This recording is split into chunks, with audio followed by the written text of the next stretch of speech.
Halo guys, di sini gua Raden Alvaris dari Dayat. Ketemu lagi sama gue di channel Pemuda Berkarya. Oke, malam-malam kayak gini enaknya kita tuh ngomongin tentang bau-bau negara. Apa sih yang mau gua bahas kali ini? Mungkin kalian pernah dengar ya yang namanya Konvensi Montevideo, yang dimana dilaksanakan pada tahun 1933. Yang dimana di dalam konvensi tersebut ada beberapa hal atau unsur-unsur yang ditetapkan dalam membentuk suatu negara. Cuma sebelum itu jangan lupa ya, share, comment, and like channel gua biar gua bisa lebih banyak sharing kepada kalian ilmu-ilmu yang gua punya ini. Oke, sebelum itu gua pengen sharing sedikit sama kalian, apa sih negara itu? Kalau dikutip dari perkataan Profesor Miriam Budiharjo, ya dimana negara adalah organisasi yang dalam suatu wilayah dapat memaksakan kekuasaannya secara sah terhadap semua golongan kekuasaan lainnya, dan yang dapat menetapkan tujuan-tujuan dari kehidupan itu. Yang dimana dalam kata lain dari Profesor Miriam Budiharjo ini, bahwasanya negara merupakan suatu organisasi yang dipimpin oleh namanya penguasa, yang dimana dia itu dapat memaksakan kekuasaannya secara mutlak kepada seluruh rakyatnya. Nah, dalam menjalankan kekuasaannya itu, penguasa dibantu oleh namanya 3 badan, yaitu badan legislatif, badan eksekutif, dan badan yudikatif. Nah, dalam konvensi Montevideo ini yang dilaksanakan pada Uruguay pada tahun 1933, yang dimana suatu organisasi dapat disebut negara apabila memenuhi unsur-unsur berikut ini. Yang pertama yaitu penduduk yang tetap, wilayah yang tertentu, pemerintah, dan pengakuan negara lain.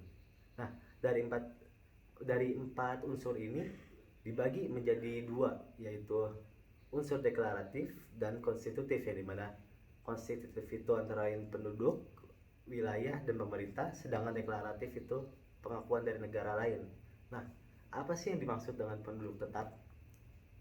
Jadi penduduk tetap adalah semua orang yang secara nyata dalam suatu wilayah serta tunduk dan patuh pada peraturan negara tersebut, yang dimana merupakan penduduk atau masyarakat yang tinggal dalam suatu wilayah, yang dimana dia itu tunduk pada peraturan di dalam negara itu. Lalu selanjutnya ada wilayah tertentu, yaitu merupakan unsur mutlak sebuah negara, yang tanpa namanya wilayah, negara itu tidak akan terbentuk.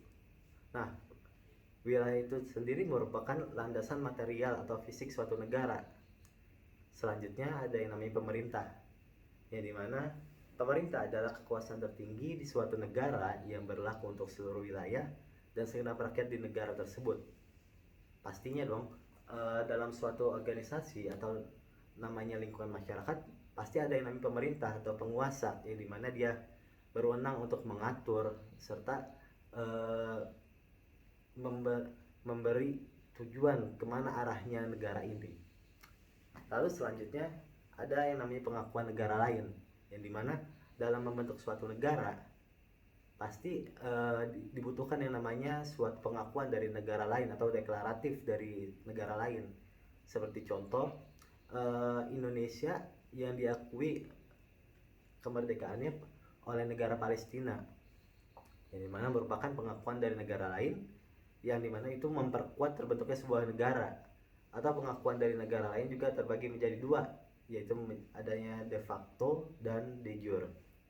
Oh ya, sebelum gua tutup sharing gua kali ini, gua ingin sedikit ada kutipan dari presiden pertama kita, yaitu Presiden Soekarno, yang dimana beliau berkata seperti ini: berikanlah aku 1000 pemuda, maka akan kuguncang, salah lagi.